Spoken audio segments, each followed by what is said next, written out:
Everybody, Glitch Reaper here. I'm back for another Magic Duels tutorial. This time I'm thinking of doing those that kind of are a bit of life and death and animating force. There's kind of the vital powers, I guess you could say. And in this case, I'd like to go over the ability known as Awaken, which is kind of a cluster of abilities to a fashion, I guess you could say, as well as Deathtouch, which is extremely dangerous to go against or to use, and of course Lifelink, so basically powers of life and death. Now, when it comes to Awaken, it's this thing that's kind of, in a way, been around in various versions here and there. The ability to turn lands into land creatures. And that's something that's kind of important, although in this case, it's kind of a variant. Now, sometimes they'll say until end of turn, it's a creature with power and toughness of this or that, or sometimes it'll be that it's simply tagged as that indefinitely. In this case, it's a very specific variation where it depends on +1/+1 counters, and the land is turned into an elemental creature in the process. So its power and toughness is entirely dependent on counters. So that means you can easily have that canceled out.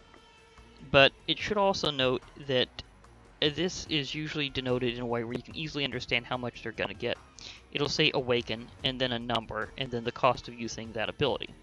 Now, some cards will do that just for having an additional cost over their normal. Like, if you pay it for its normal cost, you get one effect, but if you pay its Awaken cost, then you use that sorcery or instant, and you also turn a land into a creature. So you Awaken it. Now, there's also certain other things that can kind of duplicate that effect, or do something similar. There's specifically in Magic Duels, there's a card. Need to click my lips a little more. Sorry. There's a card called Wall of Resurgence. It's particularly important this way because although it doesn't technically say Awaken, it does the same thing. And then some, actually. It's a pretty good card because it's also good for defense because it's a good wall. What'll happen is it comes into play. It has 6 points of toughness, so there's very few things that off the bat can take it down. And it also has the ability to transform a land into a land creature whenever it comes into play, grants it haste, and is considered basically being awakened with 3 counters on it. So it's a card that does this kind of thing only better, and it is within the game. So look out for that one specifically. For now, I'll do the skill quest and show how this one works out.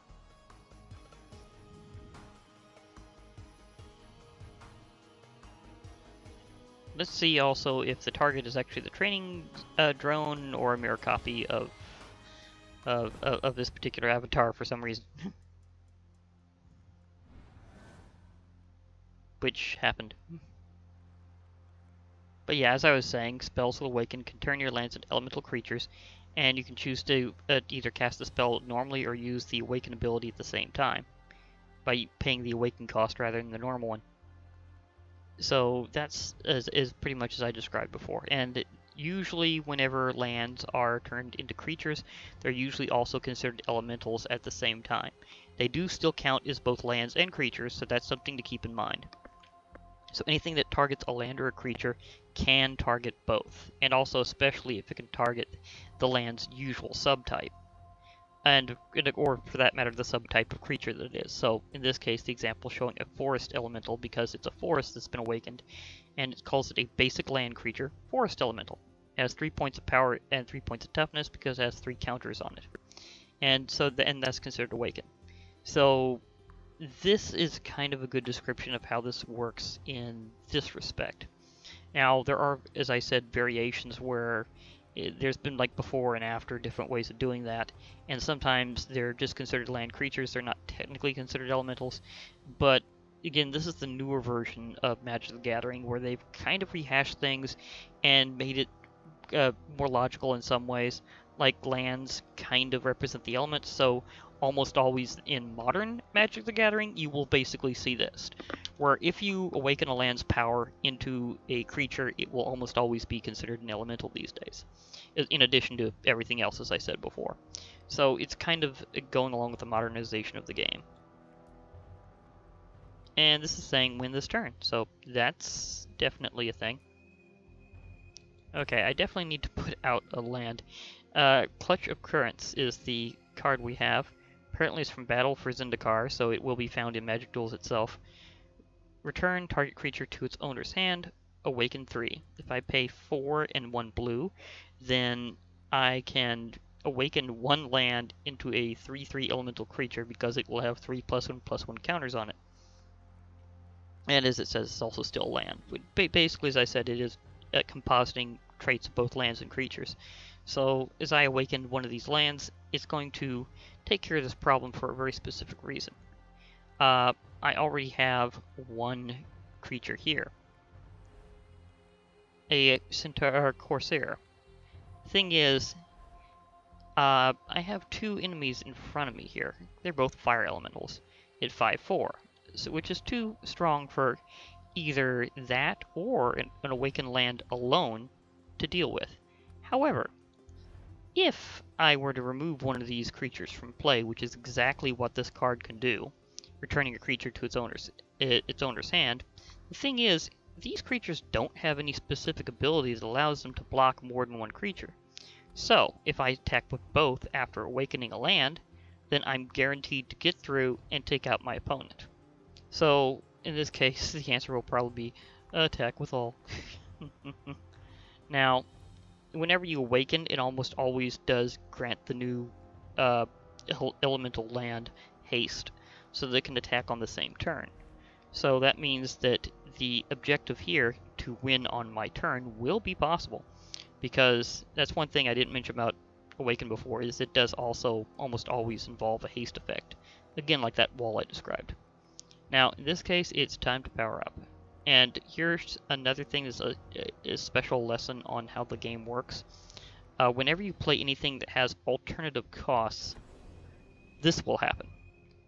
While the spell is considered on the stack, meaning it's in transition, then and you're casting it, then it will tell you what options you have. For example, in this case, I can either pay 1 blue to just remove one of those creatures from play and send them back to the opponent's hand, or I can use the ability to do that and awaken 3, granting one of my lands 3+1/+1 counters. It's an elemental creature, has haste, and will generally help me save the day. So, yeah, that's obviously what I need to do. Now, in this case, I will choose first, it gives me the rundown of what all I'm doing. I choose a creature to put into owner's hand, so goodbye Fire Elemental. Then choose a land you control to get 3+1/+1 counters and become a 0/0 elemental creature with haste. I choose this forest. Mana tapping keys will do different things, although in this case I selected the exact forest that these weren't selecting, so it'll be okay. And those lines of energy, whenever you see them, always represent spells doing multiple things at once, or just what they're targeting, if doing one thing. So in this case, since I had 2 effects happening simultaneously, you could see the lines going to more than one thing. It's something I hadn't really mentioned before in terms of how this game's graphics are and how it works, but it's good to mention right about now, anyhow. So there we go. And as I said before, they can only block one of them. So, goodbye, newly awakened forest. You were there briefly. And the centaur just stomps my enemy. So, goodbye.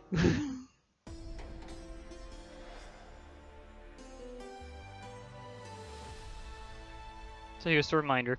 A message at the end. Spells with Awaken can target lands you control that are already creatures to pile on more +1/+1 counters.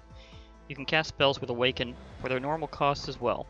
It won't wake up your lands, but you'll still get the spell's other effects. So that's kind of reminders about using instants and sorceries with this type of ability. Although, as I said before with that wall, it's kind of built in a slightly different fashion. So that's just something to note. And as it said here, very special tip is if a creature's already been awakened, then you can just keep powering it up further with the extra counters. So, yeah, notice the ability stacks on the same land. Even though you only get one creature that way, you can make it a lot stronger. Now I'll go on to, since I was animating a land into a living thing with the power of animation, I think I'll go to the opposite. Deathtouch. This ability is really dangerous. It can be used both offensively and defensively to great effect. It's not too terribly many creatures you'll be seeing with Deathtouch, but when it happens, watch out, because things are gonna go nuts. Basically, a creature with Deathtouch can destroy any creature it deals damage to, as long as it's a single point of damage. So as long as it still has a point of power left to deal damage with, it will take down a whole creature. Now, whenever you also have other abilities that allow it to, say, either block more than one creature itself, or makes it harder to block, like giving it menace so that it has to be blocked by more than one creature. Whenever the game deals with that, as long as it has at least 1 point of damage to deal with each... Darn lips again. As long as it has at least 1 point of damage to deal to each creature, then it will distribute it throughout them and knock them out. So, for the enemy to fully, completely stop something like that, it can get a little ridiculous. Especially if you've given it the ability to trample, which means that they might just panic and block with as much as they can to stop the extra damage from getting through. However, Deathtouch does not affect players the same way, or planeswalkers. It only affects creatures. It's a very distinct note to give here. So, just because a planeswalker gets hit with it, doesn't mean they're automatically going to be drilled down on their loyalty to 0 and be dismissed. And it also doesn't mean that if a player is hit with it, that they'll instantly lose the game or anything like that. It only destroys creatures, period. But at the same time, an enemy may be cautious to block with something, or be forced to block with something they wouldn't normally, because it can take down very big things, as well as things that have very key abilities. So you might wind up getting in free hits, because they might not want to block it just to keep an important creature. The same also goes the other direction. If you see an enemy using Deathtouch against you, and they're attacking with it, you may wish to just take the damage and keep one of your creatures alive. That's very important. At the same time, it can be used defensively, because if you have a creature with Deathtouch, there's always a chance that regardless of whether or not you're going to let it die too, that you'll be taking out something important that they have. So they may be a little cautious of attacking whenever you've got this on your side. And that even applies to AI. The computer is programmed to kind of panic the same way that a player does to a degree, so it's kind of funny that way. You can have just a tiny creature that still has Deathtouch, and they've got enormous ones standing there, and they won't attack with it because they're going, nah, I'm going to lose that, so I might want to hold off. So it's kind of funny how that works. With Deathtouch will destroy any creature it deals damage to. Even the mightiest behemoth won't survive a battle with a creature that has Deathtouch. Exactly. In other words, and the thing about Deathtouch is it may represent different things about the creature. Remember that there's various aspects to Magic the Gathering, like some things are more realistic, some things are more mythological. Basilisks, well known for turning their enemies to stone, and like Medusas or Gorgons, usually have Deathtouch because they're considered as petrifying their enemy. Toxic things like snakes, for example, on the other hand, also represent having a poison so great that they can fell a foe just by dealing an injury. So if you're thinking about the dynamics of how these things would be playing out in an actual battle, Deathtouch can mean all sorts of different things for a creature that is just super dangerous and able to just slaughter foes with just a tiny scratch. So whether it's toxic or a matter of its attack on something it does on contact, either way, Deathtouch represents creatures of extreme deadly power and are absurdly fatal. So this is where I'm going to worry my opponent. Survive the turn and win on your next turn. This is all about winning on the next turn. So the enemy's about to cast something. Okay, let's analyze here. Well, in these skill quests it won't let me do that until that part. Cyclops of Eternal Fury. Ah, I know what block this is from, even though it's not in this game. It's an enchantment creature, so and it apparently grants all the creatures you control haste. So this is from the first Theros cycle, including Theros, Born of the Gods, and Journey into Nyx, where they heavily used enchantment creatures that were both enchantments and creatures at the same time, as you could imagine. And they usually had this kind of artwork where they were made out of these energy effect that was kind of like looking into the starry sky. So, really cool artwork. And it's about to try to run me over. So, aside from that, let's see what we've got on our side. An Ambush Viper. It has Flash and Deathtouch, which basically means you could cast it at any time. So if I had it in my hand and needed to block something, I could instantly cast it and then block with it and then take them out. Well, as long as I hadn't already declared any other blocker, because blocker space. And as you can see, even though it had barely any attack power, even compared with that thing's toughness, it took it out instantly.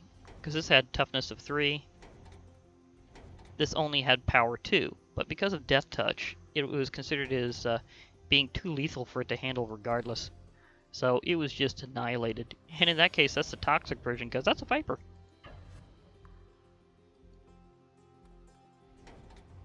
Yeah, it doesn't have a symbol, so therefore it's not something you'd find in this game. So just see it on the skill quests in story mode. Whew, that was close. Nice work. Deathtouch is a powerful defensive ability, but it's also good on offense. Your opponent will think twice before blocking an attacker with Deathtouch. Which is also something I basically said before. It makes an opponent, darn lips, it makes an opponent very weary of blocking something with Deathtouch, because they will totally lose something. At least one thing guaranteed. And now I'm going to move on to something along these lines. Again, the powers of life and death.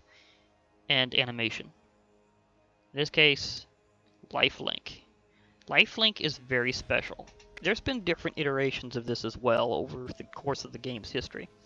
Some variations have specially stipulated that you can't gain any more life than a creature has toughness or player has points of life. The current version of Lifelink has been fully named now, so it's not where it has to be spelled out with every little detail on the card as to what it does.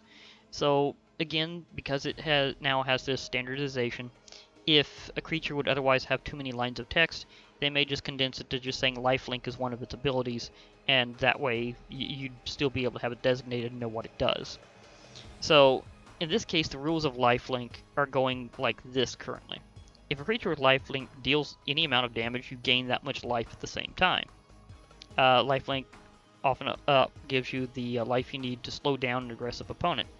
That is true. Now, the thing is, how this game works is it does it by checking which damage step you're on. So, basically, it'll give you life during the combat phase, the dealing damage to opponent phase, and even, of course, during the special ones that you get if you have first strike or double strike. So, in that case, it's always calculated after that point, at the end of those particular steps in combat.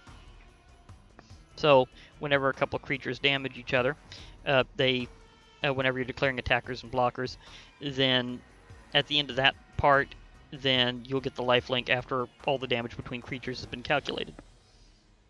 Now, if you'd be reduced below 0, it will show that in the game and then give you the gain in lifelink afterwards. So you can look like you're about to just lose when you just forgot to figure that in, because the game will always remember. So don't always panic.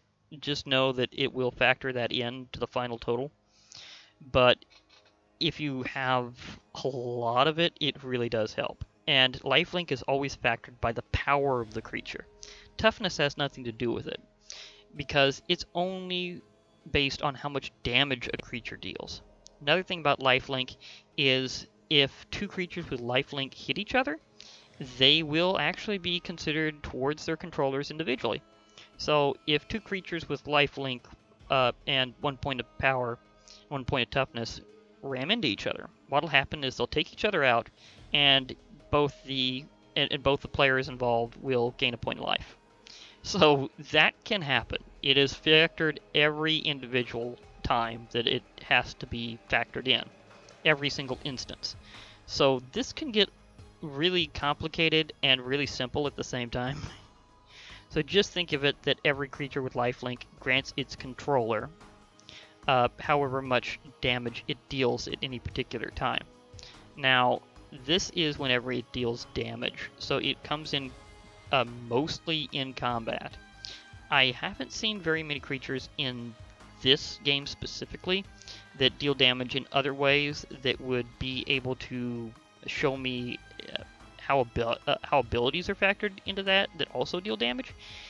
So I'm not entirely sure how it's considering those for Magic Duels itself. But usually it's inferred in the base rules of the game that any way it deals damage counts as granting you life. So if you have something that can grant another creature lifelink and you use its special ability, it should be granting you that as points of health, or points of life. So that's how it should work. However, I'm not sure how this game has it factored exactly, so I may experiment with that while I'm doing other rounds here and there. So that's just something I might mention later, is to if I find anything out about that. So report later on that. In terms of Magic Duels, a regular game, just know that lifelink means any kind of damage that it deals grants you that much life. Period. That's how it works. So yeah, and it used to be only combat damage, but now they mean like if it has that ability, it's everything. So again, there's been refinements to the game. So this has kind of changed over time, and I'm kind of giving you the updated rules as to how this works. So let's go to the skill quest and demonstrate this live.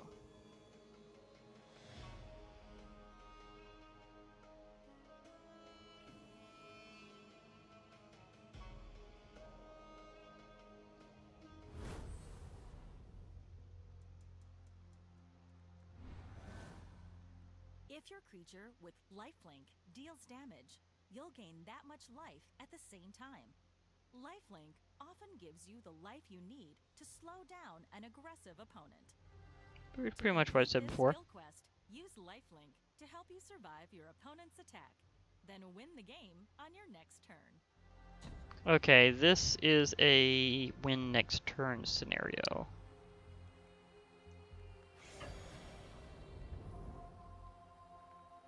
So, time to block. Let's see what we got.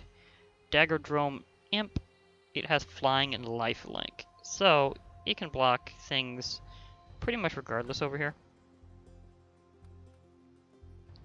Blood Rock Cyclopses are attacking. Attacks each turn if able. So very aggressive.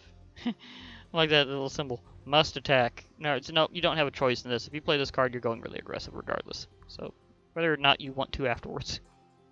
That can go both ways.